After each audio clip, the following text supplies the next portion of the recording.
නිතරම වගේ ඔයාට බඩේ කැකුමක් එනවා කියලා. එහෙම නැත්නම් මල පහ කරන රට්ටාවේ වෙනසක්, එක්ක මල පහ එක්ක ලේ යන ගතියක් වගේ දෙයක් තියෙනවා කියලා. ඉතින් ඒ වෙලාවකදී ඔයා කරන්නේ ඉක්මනට වෛද්‍යවරයෙක් හම්බ වෙන්න යන එකනේ.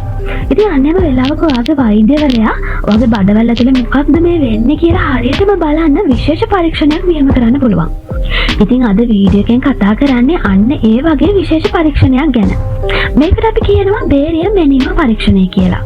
මේ නම අහුවාම ඔයාට සමහර විට ටිකක් බය හිතෙන්නේ නැති. හැබැයි ඇත්තටම මේක බය වෙන්න ඕනි පරීක්ෂණයක් නෑ නෙවෙයි. හරි, ඉතින් අපි වීඩියෝ එක ඉස්සරහට කතා කරමුකෝ මොකක්ද මේ බේරියම් මෙනීම පරීක්ෂණය කියන්නේ? ඇයි මේ පරීක්ෂණය කරන්න ඕන වෙන්නේ? ඒ වගේම මේ පරීක්ෂණයේ අවදානමක් තියෙනවද? කොහොමද මේ පරීක්ෂණයට කලින් සූදානම් වෙන්නේ? ඒ වගේම පරීක්ෂණයෙන් පස්සේ මොකද වෙන්නේ? මෙන්න මේ හැම දේ ගැනම අද වීඩියෝ එකෙන් සරලව තේරෙන විදිහට කතා කරමු. ඉතින් වීඩියෝ එකට යන්න කලින් ඔයාත් මේ රිප්‍රෙසල් YouTube channel එක subscribe කරලා නැති කෙනෙක් නම් ඔන්න දැන් subscribe කරලා තියාගන්න කියලා මතක් කරනවා. හරි, එහෙනම් ඉතින් අපි යමු වීඩියෝ එකට.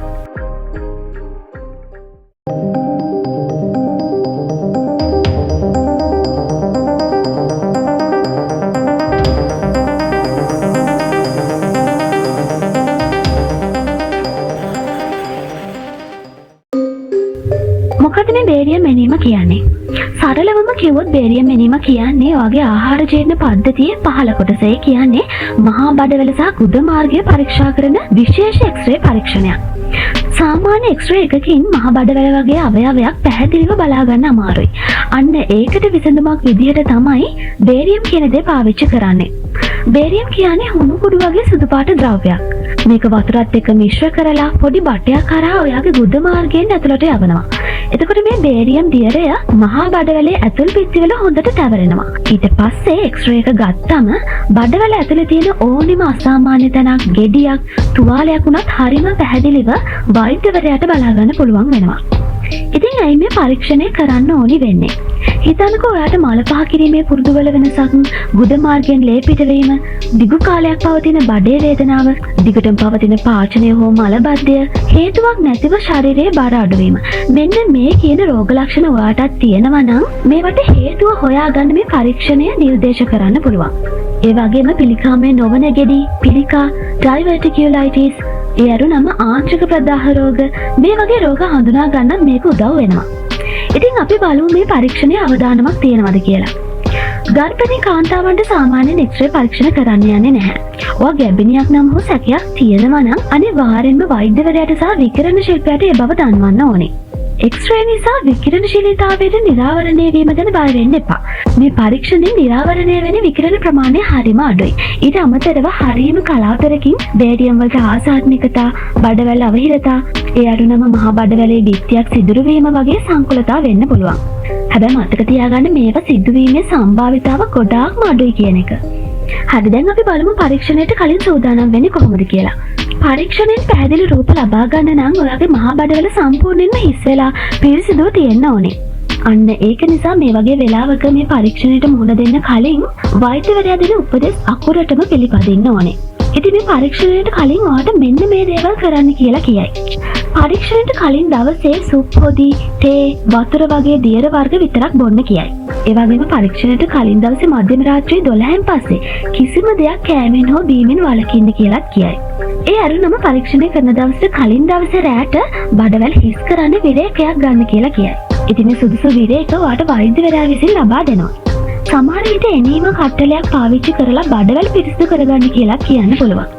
ඉතින් මේ වීඩියෝ එකේදී මේවා මෙහෙම සරලව කිව්වට මේ හැම පියවරක්ම කොහොමද කරන්නේ කියලා ඔයාට අවශ්‍ය වෙලාවෙදී වෛද්‍යවරයා එහෙම නැත්නම් සෞඛ්‍ය කාර්ය මණ්ඩලය ඔයාට අවශ්‍ය උපදෙස් දීලා ඔයාට මේ හා සම්බන්ධව උදව් කරන්න බැඳිලා ඉන්නවා.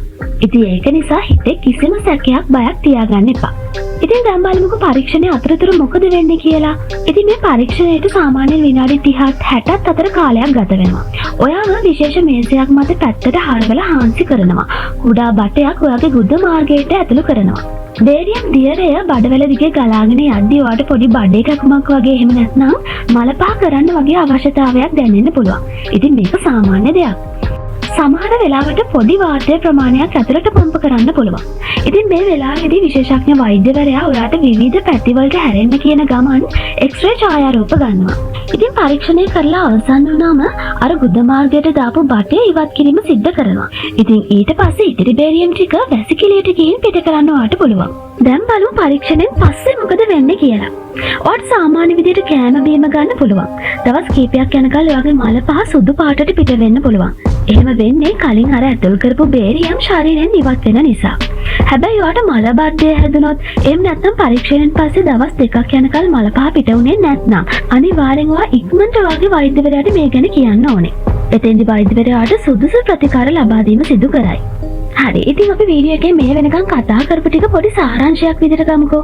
ඉතින් මේ කියන ටික ඔයා ඔළුවේ තියාගන්න. බේරියම් වෙනින්ම කියන්නේ ඔයාගේ මහා බඩවැල පරීක්ෂා කරන සාපේක්ෂව ආරක්ෂිත එක්ස්රේ පරීක්ෂණයක්.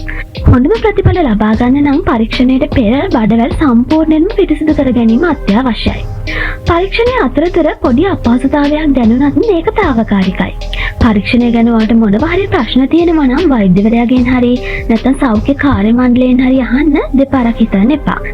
පරීක්ෂණයෙන් පස්සේ මොකක් හරි අසාමාන්‍ය අපහසුතාවයක් ඔයාලට දැනුණොත් පුළුවන් තරම් ඉක්මනින් ඔයාගේ වෛද්‍යවරයා දැනුවත් කරන්න. හරි, ඉතින් අද වීඩියෝ එකෙන් ඔයා බේරියම් වෙනිම පරීක්ෂණය ගැන හොඳ අදහසක් ඔලුවට දාගන්න ඇතිනේ. ඉතින් මේ පරීක්ෂණය ගැන නොදන්න අය කී දෙනෙක් නම් නැද්ද? ඉතින් අන්න ඒ අයටත් මේ ගැන දැනුමක් ලබා ගන්න ඔයාට පුළුවන් මේ වීඩියෝ එක ෂෙයා කරන්න.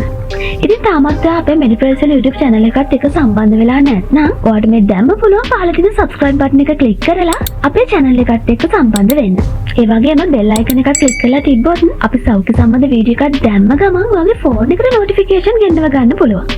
හරි, එහෙනම් තවත් වටින වීඩියෝ එකකින් තවත් දවසක හමු වෙමු. ගිහින් එන්න. සුබ දවසක්.